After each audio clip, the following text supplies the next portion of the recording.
오늘 아침에 주신 하나님 말씀은 신약 성경 마태복음 26장 1절로 16절의 말씀입니다. 신약 성경 마태복음 26장 1절로 16절의 말씀입니다. 함께 한 목소리를 합독해서 읽겠습니다. 예수께서 이 말씀을 다 마치시고 제자들에게 이르시되 너희가 아는 바와 같이 이틀이 지나면 유월절이라 인자가 십자가에 못 박히기 위하여 팔리리라 하시더라. 그때에 대제사장들과 백성의 장로들이 가야바라 하는 대제사장의 관정에 모여 예수를 흉계로 잡아 죽이려고 의논하되 말하기를 밀란이 날까 하노니 명절에는 하지 말자 하더라. 예수께서 베다니 나병 환자 시몬의 집에 계실 때에 한 여자가 매우 귀한 향유 한 옥합을 가지고 나와서 식사하시는 예수의 머리에 부으니 제자들이 보고 분개하여 이르되 무슨 의도로 이것을 허비하느냐 이것을 비싼 값에 팔아 가난한 자들에게 줄 수 있었겠도다 하거늘 예수께서 아시고 그들에게 이르시되 너희가 어찌하여 이 여자를 괴롭게 하느냐 그가 내게 좋은 일을 하였느니라. 가난한 자들은 항상 너희와 함께 있거니와 나는 항상 함께 있지 아니하리라. 이 여자가 내 몸에 이 향유를 부은 것은 내 장례를 위하여 함이니라. 내가 진실로 너희에게 이르노니 온 천하에 어디서든지 이 복음이 전파되는 곳에서는 이 여자가 행한 이도 말하여 그를 기억하리라 하시니라. 그때에 12 중에 하나인 가룟 유다라 하는 자가 대제사장들에게 가서 말하되 내가 예수를 너에게 넘겨주리니 얼마나 주려느냐 하니 그들이 은 30을 달아 주거늘 그가 그때부터 예수를 넘겨줄 기회를 찾더라. 아멘.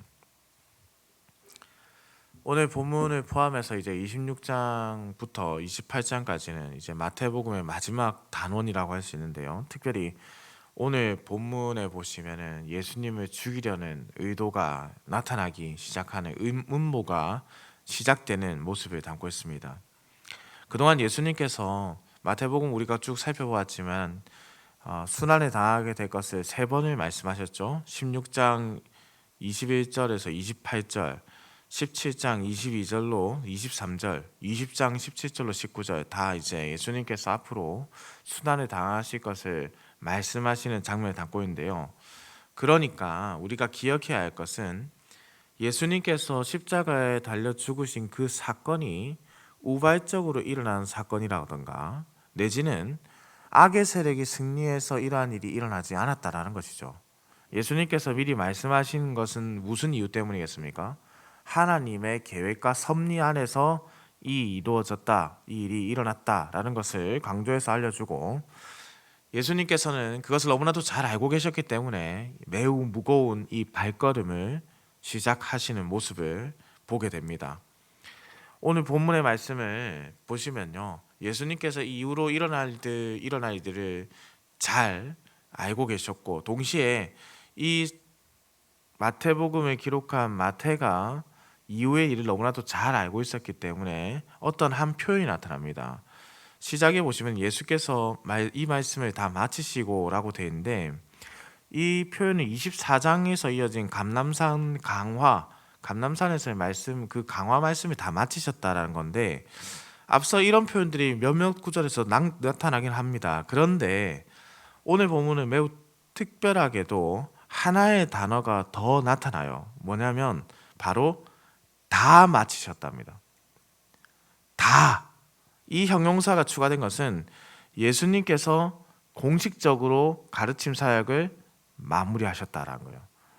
이전에는 예수님께서 말씀을 마치시고 이렇게 돼 있다면 오늘 본문에 보시면 다 마치시고 그래서 공식적인 그 메시지가 마쳤다라는 건데요. 예수님이 2절에 이틀이 지나면 유월절이라 인자가 십자가에 못 박히기 위하여 팔리리라 라는 말씀을 하시죠. 유월절이 다가왔다. 단지 예수님께서 죽임을 당하는 것뿐만 아니라 그 시기적인 내용뿐만 아니라 하필 유월절이 다가왔다라는 것은 이 유월절과 예수님의 죽음이 매우 밀접하게 관계가 있다라는 것이죠. 우리가 잘 알듯이 유월절은 애굽에서 이스라엘 백성들이 구원을 받은 날입니다. 이때 하나님께서 유월절 어린 양의 피를 보고 넘어가셨다라고 해서 유월절입니다. 패스오버인데요. 이 절기는 하나님께서 애굽에 처음 난 것들을 다 죽이셨죠. 그러나 양의 피를 문설주에 바른 그것을 보고 넘어가셨다 해서 이스라엘을 구원하신 날을 기념하는 절기입니다. 어린 양의 피로 심판이 넘어가듯이 예수님은 영원한 죽음에 있는 자들을 구원하셔서 사망에서 생명으로 옮기셨습니다. 그리고 특별히 이곳에서 예수님은 정확하게 어떻게 표현하시냐면 십자가에 못 박아 죽으실 것을 표현하시죠. 어떠한 죽음을 당하실지를 너무나도 잘 알고 계셨다는 겁니다. 그때에 대제사장들과 장로들은 대제사장 가야바의 관정에 모여서 예수님을 어떻게 잡아 죽일까 논의하게 되죠. 원래 우리가 이 구절을 보면서 좀 독특하게 느끼는 것은 대제사장은 한 명이 아닙니까? 라는 질문이 생기는 거죠. 근데 왜 대제사장들이라고 했느냐? 아마도 전직 대제사장들 그리고 고위 제사장들을 모두 포함하는 복수 형태로 보입니다. 그래서 유월절 기간에 이들이 이제 고민하는 것은 뭐냐면 예루살렘을 순례하는 사람들이 너무나 많았다는 거죠. 그래서 예수님께서 그동안 행하신 이적과 기적이 있어서 예수님 따르는 무리들이 있었기 때문에 이것이 자칫 잘못되어서 유대인들의 원망을 사게 되면 밀란이 일어나게 된다라는 겁니다. 그래서 종교 지도자들은 조심해야 한다. 우리가 이 일에 대해서 신중해야 한다. 사람의 생각과 하나님의 생각이 다르죠. 조금 전 제가 말씀드렸지만 예수님께서는 이 유월절에 자기가 무엇을 당할지를 정확하게 알고 계시고 걸음을 옮기셨다면 지금 이 사람의 생각에는 자신들이 이 일을 저질렀을 때 당할 밀란과 이런 것들을 걱정함으로 인해서 하나님의 섭리와 계획을 전혀 이해하지 못하는 모습들을 보이고 있습니다. 그러면서 오직 흉계, 그러니까 예수 그리스도를 넘어뜨리려는 그 흉계만 가득하다. 6절부터는 잠시 상황이 좀 달라집니다. 한 여인이 귀한 향유 옥합을 가지고 와서 예수님의 머리에 붓는 장면이 나타나지 않습니까? 요한복음에 따르면요, 이 사람이 누구냐? 이 여인은 나사로의 누이이며 마르다의 자매인 마리아입니다. 이 옥합의 가격은 대략 300데나리온, 노동자의 한 해 품삯 정도입니다. 노동자가 열심을 다해서 하루 벌 수 있는 돈이 1데나리온, 한 데나리온이었다면 300데나리온, 그야말로 1년의 품삯이죠. 그러니까 지금으로 환산하자면 대략 한 4천만 원 이 정도 되는 큰 돈이라고 할 수 있습니다. 이 옥합의 가격이 굉장히 큰 돈이다. 이때 제자들이 여인의 행동을 보면서 굉장히 크게 붕괴를 합니다. 이 향유를 비싼 값에 팔아서 가난한 자들에게 줄 수 있었을 것이다.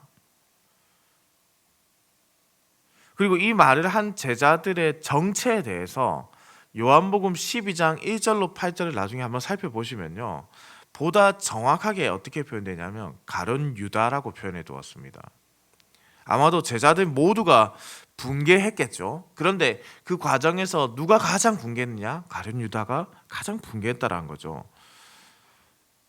물론 그들은 몰랐습니다. 미처 알지 못했죠. 물론 또한 여인도 몰랐습니다. 이 일이 어떤 좋은 일인지 전혀 이해하지는 못하고 있습니다. 예수님은 제자들이 나무라시면서 좋은 일을 하였다라고 말씀하시죠. 예수님은 그들과 함께 있지 않을 것을 말씀하시면서 자신의 장례를 준비하는 것이다, 위한 것이다 라고 말씀합니다. 그리고 이어지는 13절 말씀은 아주 중요한 표현을 담고 있죠. 13절 말씀입니다. 내가 진실로 너에게 이르노니 온 천하에 어디서든지 이 복음이 전파되는 곳에서는 이 여자가 행한 일도 말하여 그를 기억하리라 하시니라. 복음이 전파되는 어떤 곳에서든지 이 여자가 한 일을 말하라. 이는 이 여인의 행동이 얼마나 값진 것이었는가를 강조해서 말씀하십니다. 또한 그 강조의 표현이기도 하지만 잘 보시면 온 천하에 복음이 전파된다 라는 것을 또한 우리에게 정보적으로 알려주는 것이죠. 이는 예수님의 죽음이라는 것이 어떻습니까? 끝이 아니라는 거예요. 그것이 시작이 되어서 유대인을 넘어서 온 세상에 전파될 것을 이 말씀 속에서 담고 있습니다. 그러니 예수님의 죽음은 끝이 아니라 시작의 의미가 매우 강하게 강조되어 있는 것이죠. 14절부터 이 여인의 헌신과는 반대되는 배신의 이야기가 나타납니다. 바로 가룟 유다의 배신이죠. 앞서 종교 지도자들은 사람들의 동요, 밀란이 두려워서 유월절 지나서 예수님을 죽이자고 모의를 하는데, 가룟 유다가 대제사장들에게 예수님을 넘겨주면 얼마를 주겠느냐고 물어서 아주 좋은 기회가 그들에게 주어졌다라고 생각했을 것입니다. 그러자 그들은 은 30을 주겠노라 라고 말하게 되고, 가룟 유다는 그것을 덥석 물게 되는 것이죠. 은 30의 가치가 어느 정도일까? 사실 그 당시 화폐의 규정에 따라서는 뭐 데나리온이나 이렇게 표현되어 있지 않기 때문에 정확히는 알 수 없습니다만, 구약에서 나타나 있는 어떤 품삯의 개념들과 여러 노예의 가격들을 비교해 보았을 때 노예 한 사람의 가격 정도, 노예 한 사람의 가치 정도였습니다. 대략 한 3달 정도의 임금, 이렇게 보시면 될 것 같아요. 그러면 이렇게 스스로 가룟 유다는 죽음의 길을 걸어가는 것에 지금 은 30이라는 노예 하나의 가격에 팔게 되고, 동시에 예수님의 예언이 이루어지는 것도 나타나죠. 사랑하는 흥덕한 산교회 성도님들, 예수님께서 가르침을 지금 다 마치셨습니다. 그리고 하나님의 계획하심에 따라서 십자가의 길을 걸어가시기 위해서 하는 모습들을 보이고 있습니다. 다만 우리가 기억해야 될 것은 그것이 어떤 악의 세력의 승리나 로마 제국의 힘이나 대제사장들의 힘 때문은 아니었다라는 것이죠. 하나님의 섭리와 계획 가운데 예수님께서 묵묵히 그 걸음을 걸어가신 결과입니다. 어제 말씀에 지극히 작은 자에게 한 일이 나에게 한 일이라고 예수님께서 말씀하셨죠. 그러나 가룟 유다를 비롯한 제자들은 그 말씀을 제대로 받지 않고 있습니다. 그래서 마리아의 향유옥합을 책망하게 됩니다. 작은 자들에게 베풀어야지 왜 이렇게 이 일에 허비하느냐라고 비난했죠. 하지만 우리 주님의 말씀을 잘 기억해 보십시오. 언제 어느 때 한지도 모르게 겸손히 섬기는 것, 그것이 그들에게 지금 빠져 있습니다. 그리고 눈에 보이는 사역에 급급해하면서 그 향유를 깬 것에 굉장히 큰 화가 나 있는 것입니다. 예수님이 중심이 아니라 자신들의 생각이 중심이 되어서 연약한 모습이 여지없이 지금 나타나고 있는 거예요. 아주 단적으로 그 말씀을 받고 있습니다. 정말 그 말씀의 핵심 말씀이 무엇인지를 깨닫지 못하고 있어요. 이 작은 자들에게 베풀어서 자신들의 이름이 나고 그렇게 되는 것에만 지금 급급해 있다는 뜻입니다. 그것에 대해서 책망하고 있는데도 불구하고 예수님이 중심이 아닌 자들, 그런 연약함이 나타나고 있죠. 겸손하고 아름답고 헌신하는 마음이 있었다면 이렇게 이 여인의 행동을 책망할 리도 없습니다. 적어도 자신의 것을 온전히 드리고자 하는 이 연약한 여인을 향해서 절대 책망할 수 없죠. 그래서 너무나도 다른 결과를 맞이합니다. 예수님을 팔기로 한 가룟 유다의 모습이 나타나는 거죠. 노동자의 1년치 금액 300데나리온과 노동자의 대략 3달에서 4달치의 급여 은 30이 비교되어서 나타납니다. 우리는 이 말씀을 통해서 우리 자신 한번 돌아보아야죠. 과연 우리는 어떠한 모습으로 인생을 살아가고 있는가? 사랑하는 성도님들, 이제 고난주간이 다가오고 또 부활절이 다가옵니다. 다시 돌이켜서 우리가 주께로 돌아가야 한다는 것이죠. 우리 주님만 높이고 주님의 은혜를 기억하는 자로 돌아가야 합니다. 우리 예수님은 다 아시면서도 묵묵히 십자가의 길을 걸어가신 분이십니다. 그것이 하나님의 구원 계획이기 때문에 그렇습니다. 그렇게 온 세상에 주의 복음이 전파되는 것이죠. 제자들 중 한 명이었던 가룟 유다의 배신은 그런 의미에서 대단히 충격적인 장면입니다. 예수님의 가르침을 그 앞에서 받고도 이렇게 변질될 수 있다라는 것이죠. 그러니 우리도 이러한 유혹에 넘어갈 수 있다, 찾아올 수 있다라는 것을 늘 기억하면서 우리의 마음의 중심에 나는 강건하다, 난 결코 넘어지지 않는다라는 교만으로부터 벗어나려는 모습이 필요합니다. 그것이 어떻게 이루어지겠습니까? 단 하나, 기도의 자리에서 성령의 은혜를 구할 때, 시험에 들지 않도록 깨어 있을 때, 그때 이루어지는 것이죠. 사랑하는 성도님들, 하나님의 말씀을 옳게 밝히 분별할 수 있는 것은요, 성령의 조명하심 말고는 불가능합니다. 이들이 깨닫지 못하고 있습니다. 예수님께서 십자가의 길을 걸어가신다라고 했는데도 깨닫지 못하고 있고, 눈앞에 있는 물질적인 것에만 급급해서 반응하고 있습니다. 그러나 예수님께서는 다가올 미래를 말씀하시고, 그리고 그 너머도 말씀하시죠. 온 천하에 복음이 전파될 때에 이것을 기억하여 말하라. 온 천하에 복음이 증거되기 시작했습니다. 그리고 지금 우리가 그 열매를 보고 있습니다. 그 때문에 우리가 지금 이 복음의 결과로 우리에게 예수 그리스도가 찾아오신 것 아니겠습니까? 우리는 이것을 두고 은혜라고 말하고 하나님의 계획하심이라고 하죠. 우리가 이것을 누리고 있다면, 그렇다면 우린 또한 기억해야 하는 것은 가룟 유다의 모습이라는 겁니다. 가룟 유다가 우리 안에도 존재할 수 있다는 거예요. 정확하게는 우리 내면에 가룟 유다가 있다라는 겁니다. 하나님보다 더 사랑하는 것, 하나님의 말씀의 가치보다 더 기억하는 것, 그래서 눈앞에서 아른거리는 그것으로 인해서 유혹을 벗어나지 못하는 것, 버려버려야 합니다. 사랑하는 성도님들, 예수 그리스도께서 걸어가신 고난의 길, 우리는 과연 감히 상상조차 할 수 없는 그 길입니다. 매해 다가오는 이 고난 주간이 그냥 연례 행사처럼 우리에게 다가와서는 안 됩니다. 이 고난 끝에 있는 부활이 우리에게 무엇을 가져다 주었는가? 온 천하에 복음이 증거되는 것. 그래서 우리에게 그 믿음이 찾아온 것.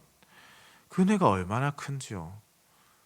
우리 주님께서 가룟 유다를 직접 찾아가셨던 것처럼 우리에게도 직접 찾아오셨지만 가룟 유다가 배신한 것처럼 우리 또한 배신할 수 있는 연약한 존재라는 것을 끊임없이 기도의 자리에서 내려놓고 겸손하게 하나님의 뜻을 묻기를 바랍니다. 눈에 보이는 사역에 급급해하지 마시고, 눈에 보이는 사람들에 보이는 것에 급급하며 사역하지 마시고, 하나님이 보신다. 사람들의 반응에 급급하지 마시고, 밀란이 일어날까봐 그들이 사람의 생각으로 고민하고 어리석게도 종교 지도자들이 거기에 머물러 있었는데, 사람의 눈이 아니라 하나님이 보시는 것을 연연하며 살아가십시오. 하나님께서 지금도 우리를 보십니다. 우리의 중심을 보십니다. 오늘 하루 하나님의 뜻에 맞게 살기를, 우리 주님의 뜻 가운데 거하기를, 다른 유혹에 넘어가지 않기를 우리 주님의 이름으로 축원합니다. 기도드립니다. 하나님 아버지, 천지를 창조하신 하나님의 은혜가 우리 가운데 있음을 다시금 고백합니다. 독생자 예수를 보내주시고 우리에게 그 예수의 사랑을 깨닫게 하심에 감사합니다. 이제로부터 우리가 영원토록 구원받은 백성의 삶을 살 수 있도록 인도하여 주옵소서. 하나님 아버지, 오늘 말씀을 통해서 인생의 연약함과 하나님의 은혜를 다시금 깨닫습니다. 우리 예수님께서 십자가의 길을 걸어가시겠다고 말씀하실 때 그 의미를 깨닫지 못한 자들의 어리석음과 주님께 온전히 바치는 자를 자신의 눈으로 판단하는 어리석음을 또한 봅니다. 주여, 우리의 무지함을 용서하여 주옵소서.